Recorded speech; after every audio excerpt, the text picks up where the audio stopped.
제2차 세계대전의 경제학. 자본주의는 어떻게 자신을 파괴함으로써 살아남았는가? 오늘 다룰 주제는 제2차 세계대전입니다. 그런데 오늘 영상은 평범한 전쟁사가 아닙니다. 1, 2차 세계대전을 전쟁사로만 보는 것은 각국의 지배계급의 입장이자 부르주아적 관점입니다.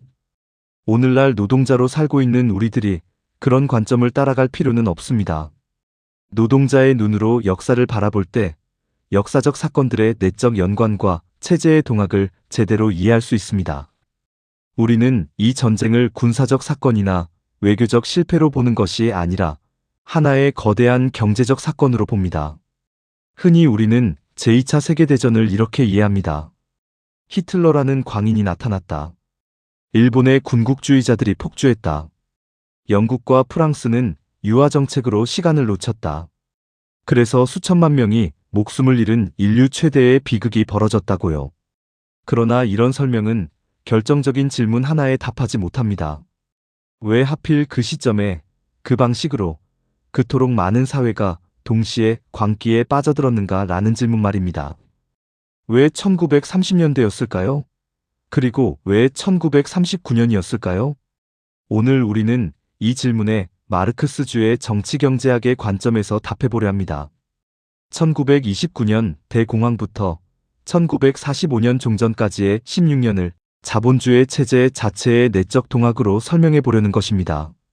미리 결론부터 말씀드리겠습니다.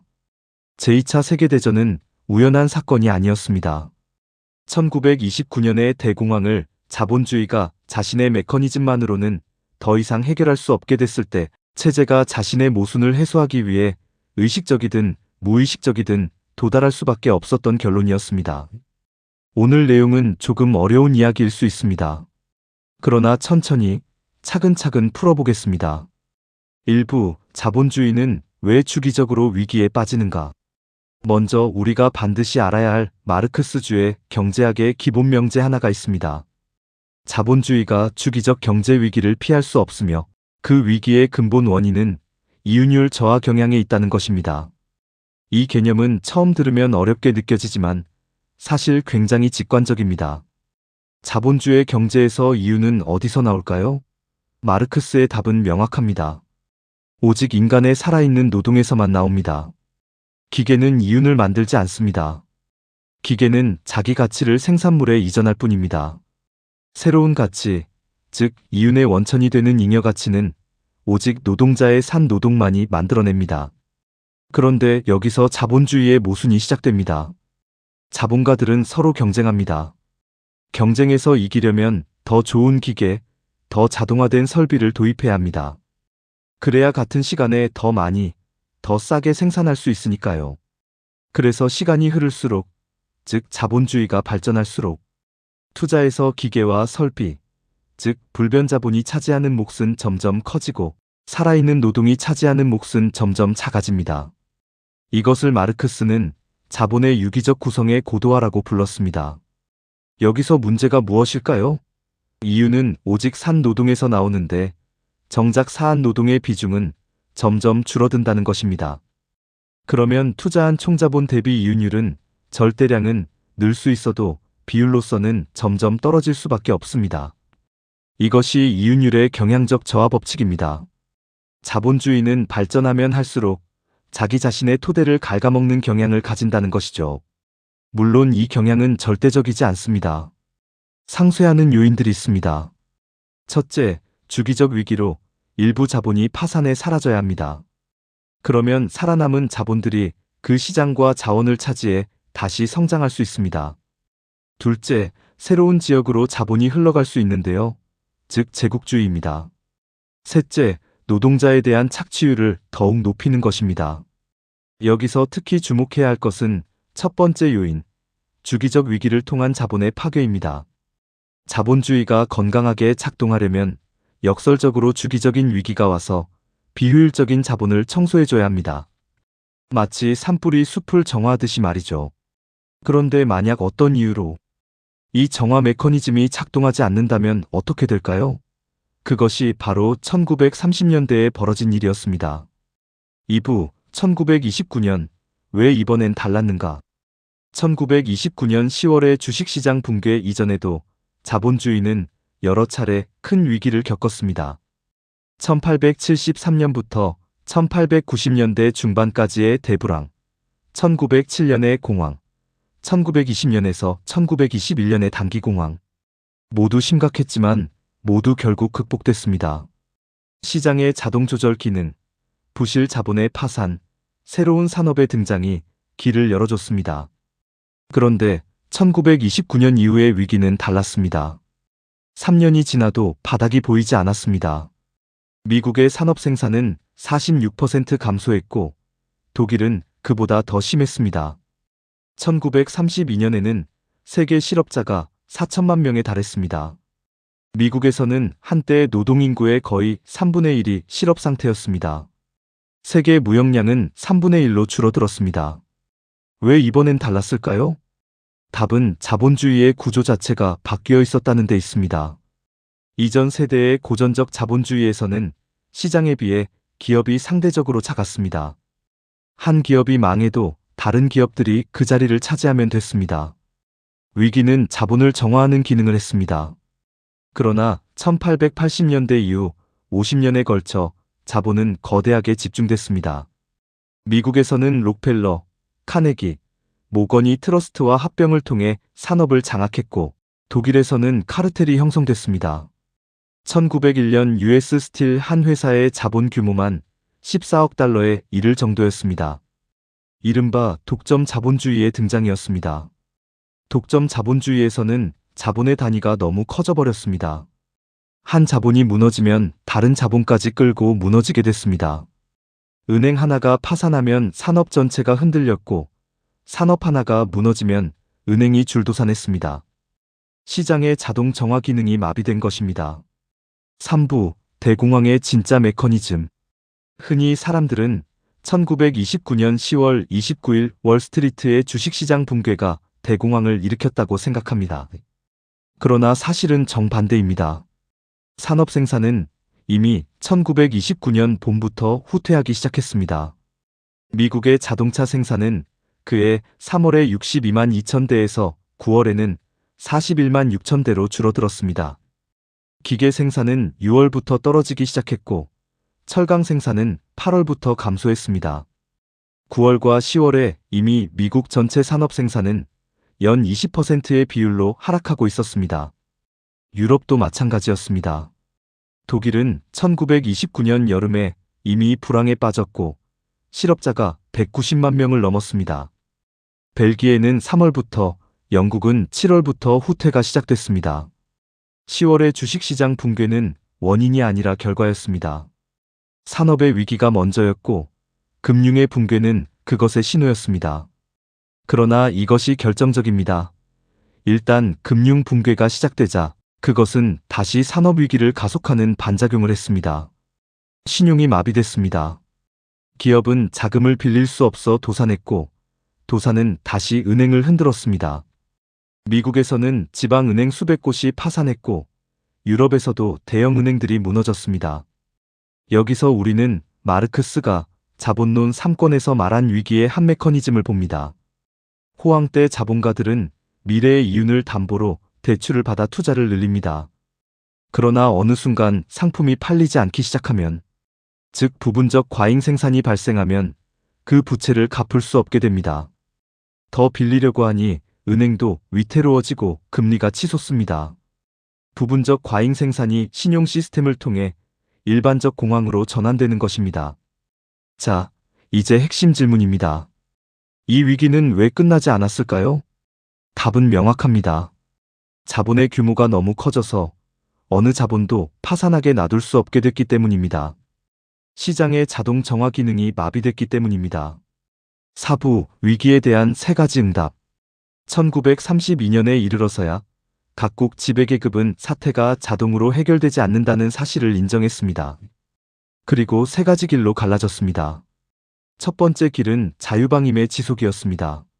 미국의 후버, 영국의 맥도널드, 독일의 브리닝과 파펜이 그랬습니다. 균형 예산, 긴축 재정, 임금 삭감, 실업급여 축소.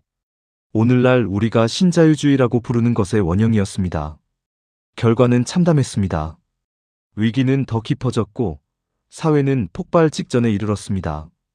두 번째 길은 부분적 국가 개입이었습니다. 미국의 뉴딜이 대표적이었습니다. 1932년 말 루스벨트가 당선되어 공공사업, 농산물 가격 통제, 카르텔 인정, 노동조합 권리 확대를 추진했습니다. 산업 생산은 1933년 봄부터 회복되기 시작했습니다. 그러나 한계는 명확했습니다. 뉴딜은 민간 자본을 부양하려 했지 통제하려 하지는 않았습니다. 민주당 정권조차 균형 예산을 고집했기 때문에 재정 투입의 규모가 결정적으로 부족했습니다. 결과는 어땠을까요? 1937년에 이르러서도 미국 실업률은 14.3%였습니다. 그리고 1937년 8월부터 또다시 경기 후퇴가 시작됐습니다. 이것을 미국 경제사가들은 루스벨트 후퇴 또는 미국 역사상 최악의 경기 후퇴라고 부릅니다. 1938년에는 산업 생산 능력의 40%가 놀고 있었고 실업률은 19%까지 치솟았습니다. 뉴딜은 사실상 실패했습니다. 갤브레이스의 유명한 말이 정확히 이 지점을 짚습니다. 1930년대의 대불황은 결코 끝나지 않았다. 1940년대의 대규모 전시 동원 속으로 사라졌을 뿐이다. 세 번째 길은 전면적 국가자본주의로의 전환이었습니다. 독일의 나치, 일본의 군국주의, 그리고 다른 경로를 통해서이지만 결국 같은 자리에 도착한 스탈린의 소련이 이 길을 갔습니다. 이 세 번째 길에서, 그리고 오직 이 길에서만 1930년대 대공황은 극복됐습니다. 그리고 바로 이 점이 결정적입니다. 왜 이 길만이 효과가 있었을까요? 그리고 그 효과의 대가는 무엇이었을까요? 이것이 제2차 세계대전을 이해하는 열쇠입니다. 5부, 국가자본주의는 왜 작동했는가? 국가자본주의, 즉 국가가 직접 경제를 통제하고 산업을 조직하는 체제가 대공황을 극복할 수 있었던 이유는 사실 단순합니다. 도입부에서 언급한 이윤율 저하 위기의 본질은 자본가들이 자기 잉여 가치를 처리할 곳을 찾지 못한다는 것입니다. 생산 능력은 남아도는데 새로 투자해도 이윤이 나지 않습니다. 그래서 투자는 멈추고 실업이 쌓이고 수요가 다시 줄어드는 악순환이 벌어집니다. 국가는 이 매듭을 끊을 수 있습니다. 어떻게 할까요? 바로 자본가가 못하는 것을 대신 해주는 것입니다. 즉, 잉여 가치를 강제로 끌어모아 그것을 새로운 투자로 전환시키는 것입니다. 그러나 어떤 투자일까요? 일반적인 소비재 산업에 투자하면 다시 과잉 생산이 발생합니다. 그래서 국가는 절대 과잉이 될 수 없는 영역에 투자해야 합니다. 그것이 바로 군비입니다. 군비 지출의 경제학적 특수성을 반드시 이해하셔야 합니다. 탱크와 전투기는 일반 시장에서 팔리지 않습니다. 다른 자본가가 새 공장을 짓는 데 쓰지도 않습니다. 노동자가 사 먹지도 않습니다. 군비는 생산되자마자 경제학적 의미에서는 사라집니다. 그래서 아무리 만들어도 시장을 포화시키지 않습니다. 동시에 군비를 만드는 과정에서는 노동자가 고용되고 철강이 팔리고 기계가 발주되고 임금이 지급됩니다. 그 임금으로 노동자들은 소비재를 사고 그것이 다시 소비재 산업의 수요가 됩니다. 즉, 군비 지출은 경제 전체를 굴러가게 하면서도 잉여 가치를 체제 밖으로 흘려보내는 일종의 안전한 배수구 역할을 합니다. 나치 독일이 보여준 것이 바로 이것이었습니다. 1932년에 독일의 산업 생산은 1929년 수준의 절반을 약간 넘는 정도였습니다. 그러나 1936년에는 1929년 수준을 회복했고 1939년에는 30%를 더 초과했습니다. 실업자는 600만 명에서 7만 명으로 떨어졌습니다. 핵심은 무엇이었을까요? 1932년부터 1937년 사이에 독일의 국민 총생산은 107억 달러 늘었지만 민간 소비는 겨우 12억 달러밖에 늘지 않았습니다. 새로운 생산 거의 전부가 군비와 중공업으로 흘러간 것입니다. 생산재 산업은 200% 성장한 반면 소비재 산업은 38%밖에 성장하지 못했습니다. 이것은 자본가들에게 굉장한 거래였습니다. 임금은 법으로 동결되어 노동자 착취율이 극대화됐고 군비 지출은 자본가에게 안정적인 수요를 만들어줬습니다. 그래서 독일 대기업들은 처음에 일부가 망설였지만 결국 나치와 적극적으로 협력했습니다. 협력하지 않은 자본가에게 무슨 일이 일어났는지는 프리츠 티센의 사례가 잘 보여줍니다. 그는 나치의 초기 자금줄이었음에도 괴링에게 재산을 몰수당하고 망명해야 했습니다. 소련은 더 극단적인 형태로 같은 일을 했습니다. 1928년부터의 5개년 계획은 농민을 폭력적으로 집단 농장에 묶어놓고 그들의 잉여를 빼앗아 중공업과 군비에 쏟아부었습니다. 노동자의 실질 임금은 1928년부터 1936년까지 50% 이상 삭감됐습니다. 그러나 공업 총생산은 같은 기간에 5배가 됐습니다. 영국과 프랑스를 따라잡은 것입니다. 윤리적, 정치적으로 두 체제는 천양지차이지만 경제 메커니즘은 놀라울 만큼 유사했습니다. 국가가 잉여 가치를 강제로 전유하고 그것을 소비가 아니라 생산수단과 군비에 투입하는 것. 그래서 우리는 스탈린주의 소련을 관료적 국가자본주의로 분석합니다. 사회주의가 아니라 자본주의의 한 변종이었던 것이죠. 6부. 왜 전쟁은 필연이었는가? 자, 이제 결정적 단계입니다. 이 국가자본주의적 군비 경제는 그토록 효과적이었음에도 왜 결국 세계대전으로 갈 수밖에 없었을까요? 답은 단 하나의 모순에 있습니다. 자본주의는 본질적으로 세계체제입니다. 19세기 말에 이미 어떤 자본주의 국가도 자기 국경 안에서 자급자족할 수 없었습니다. 모든 산업은 다른 나라에서 들여오는 원료, 부품, 시장에 의존했습니다.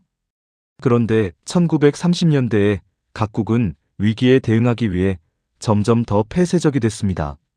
무역 장벽을 세우고 환율을 통제하고 자국 산업을 보호했습니다. 아우타르키, 즉 자급자족 정책이 유행했습니다. 문제는 진정한 자급자족이 단일 국가 차원에서는 불가능하다는 것이었습니다. 그래서 등장한 것이 블록 경제였습니다. 각 강대국이 자기 식민지와 세력권을 묶어 거대한 경제권을 만드는 것입니다. 여기서 결정적인 비대칭이 드러났습니다. 누가 이미 거대한 제국을 가지고 있었죠?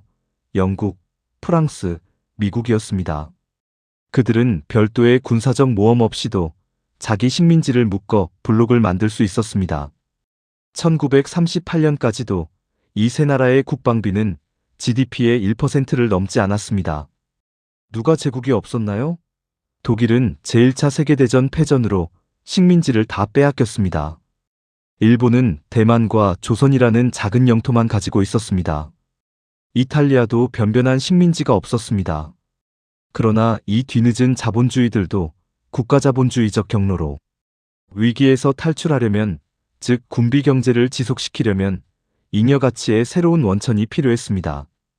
군비를 계속 늘리려면 원료가, 시장이, 값싼 노동력이 필요했습니다. 자국 노동자에 대한 착취만으로는 한계가 있었습니다. 해결책은 하나뿐이었습니다. 다른 자본주의 국가들의 영토와 자원을 폭력으로 빼앗는 것, 즉 제국주의적 팽창입니다. 일본은 1931년에 만주로 진출했습니다. 만주는 곧 일본 경제의 군사적 부속물이 됐고, 일본은 다른 어느 자본주의 국가보다 빨리 1934년에 이미 1929년 수준의 산업 생산을 28% 초과했습니다.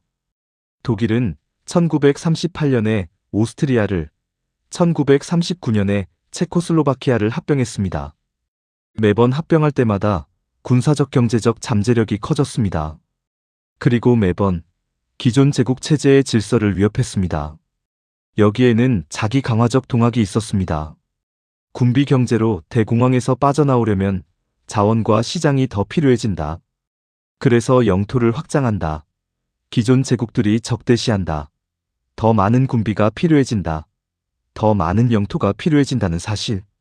이 나선은 1939년 9월 폴란드 침공과 1941년 12월 진주만 공습에서 끝났습니다. 그러나 그것은 사실 1933년에 나치가 채택했고 1931년에 일본이 채택했던 경제 전략의 논리적이고 필연적인 귀결이었습니다. 7부 제2차 세계대전의 경제학, 즉 전면전의 자본통합. 이제 우리는 전쟁의 한복판에 들어왔습니다. 그리고 여기서 자본주의는 또 한 번 자신의 모습을 바꿉니다. 평시의 군비 경제, 즉 1930년대의 군비 경제는 어떤 의미에서 여전히 합리적이었습니다. 군비 지출이 자본가에게 이윤을 가져다 줄지 안 가져다 줄지 따져볼 여지가 있었습니다. 새 잉여 가치의 원천을 정복했을 때 그것이 투자 비용을 상회하는지 계산할 수 있었습니다. 그러나 일단 전면전이 시작되면 이런 계산은 무의미해집니다. 왜냐하면 전쟁에서 진다는 것은 그 자본주의 체제 자체가 사라진다는 것을 의미하기 때문입니다. 따라서 어떤 비용을 치르더라도, 심지어 자본 자체를 파괴해가면서라도 군사적 잠재력을 극대화해야 합니다. 이것은 자본주의의 작동 방식 자체의 변형을 가져왔습니다. 평시의 자본주의에서는 투자 결정이 이윤율에 따라 이루어집니다. 어디에 투자하면 이윤이 가장 많이 나는가? 그 답에 따라 자본이 흐릅니다. 그런데 전시 자본주의에서는 이윤율이 사실상 무의미해집니다. 모든 잉여 가치가 이윤이 나든 안 나든 즉시 군사 생산으로 들어가야 합니다. 부하린이라는 마르크스주의자는 1921년에 이미 이런 상황을 표현하는 개념을 만들었습니다. 마이너스 확대 재생산이라는 개념입니다. 이게 무슨 뜻인지 풀어보겠습니다. 정상적인 자본주의에서는 잉여 가치의 일부를 자본가가 소비하고 일부를 새로 투자해 자본을 확대합니다. 이것이 확대 재생산입니다. 그런데 전시 경제에서는 새 잉여 가치 전부가 군비로 들어가는 것은 물론 심지어 기존 자본의 감가상각분, 즉 닳아버린 기계와 공장을 교체할 자금까지 군비로 빨려 들어갑니다. 이게 마이너스 확대 재생산입니다. 자본 자체가 줄어들면서 군사력만 키우는 상태입니다. 양차 세계대전 때 유럽 열강들에게 정확히 이런 일이 벌어졌습니다. 그리고 여기서 우리는 자본주의의 가장 끔찍한 진실 한 가지를 봅니다. 시장 경쟁에서 자본가들은 더 좋은 상품을 더 싸게 만들기 위해 경쟁합니다. 이것이 비록 노동자를 착취하는 과정이긴 해도 적어도 인간에게 유용한 무언가가 만들어지긴 합니다.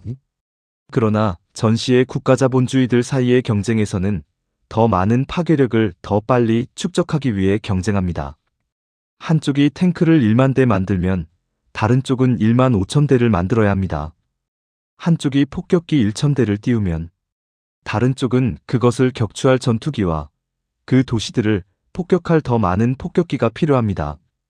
이것이 자본주의의 본질을 가장 적나라하게 드러내는 모습입니다.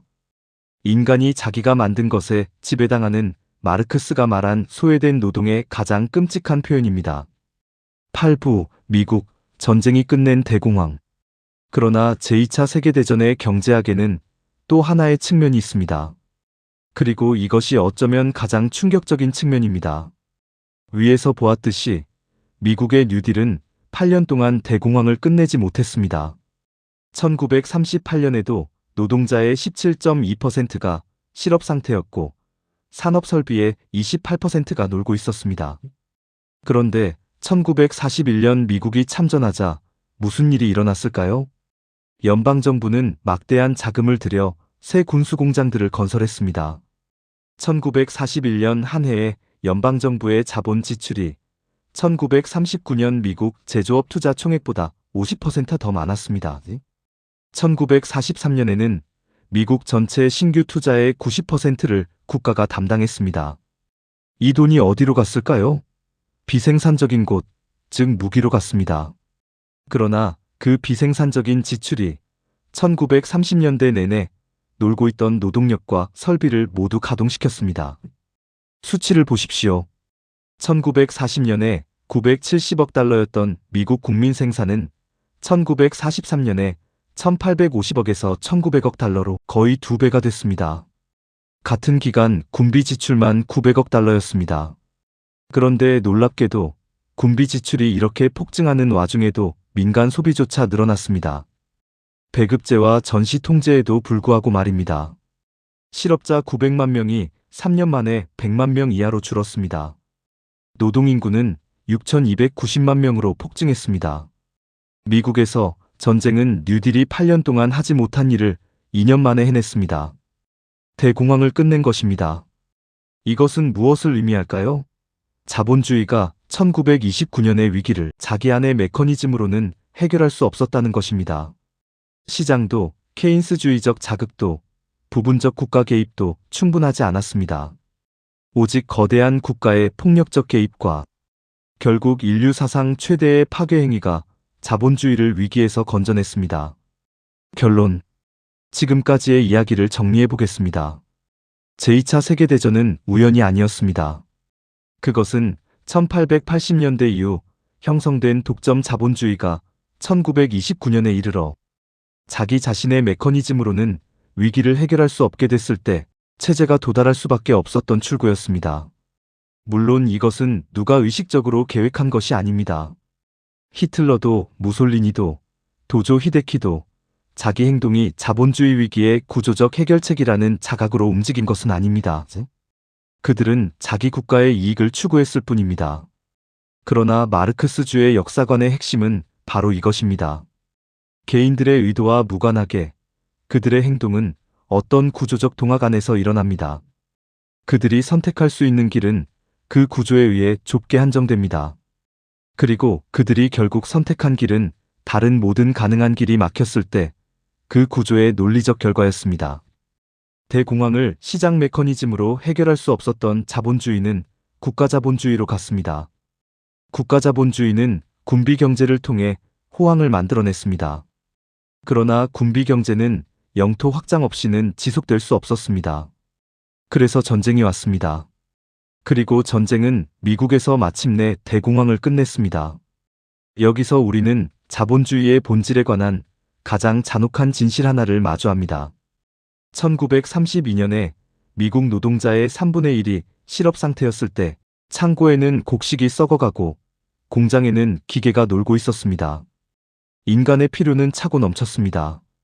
그것을 충족시킬 물질적 능력도 차고 넘쳤습니다. 그러나 그 둘 사이에 자본주의라는 체제가 가로놓여 있었기 때문에, 다시 말해 일정 시기에 이윤이 나지 않기 때문에 생산은 멈추고 사람들은 굶었습니다. 그리고 이 체제가 결국 출구를 찾은 방식이 인류 사상 최대의 사륙이었다는 것. 자본주의는 인간의 필요를 위해 인간을 동원할 수 없었지만 인간을 죽이기 위해서는 모든 자원과 모든 노동력을 동원할 수 있었습니다. 뉴딜은 실업자를 줄이는 데 8년을 들이고도 실패했지만 전쟁은 2년 만에 그것을 해냈습니다. 이것은 우연이 아닙니다. 자본주의는 체제 자체 특성상 주기적 위기를 낳고, 위기의 자본주의는 인간이 살기 위해 일하는 체제가 아니라 자본이 자라기 위해 인간을 일하게 하는 체제이기 때문입니다. 자본이 자랄 수 없을 때, 즉 이윤이 나지 않을 때, 그 체제는 사람을 먹여 살릴 수 없습니다. 그러나 자본이 자랄 수 있다면, 설사 그것이 인간을 죽이는 산업이라 할지라도 그 체제는 완벽하게 작동합니다. 수천만 명의 죽음, 도시들의 잿더미, 홀로코스트, 히로시마와 나가사키. 이 모든 것이 자본주의가 자신을 갱신하기 위해 치른, 정확히는 노동자와 농민과 식민지 민중들이 자본주의를 대신해서 치른 대가였습니다. 오늘 영상은 여기까지입니다. 함께 해주셔서 감사합니다.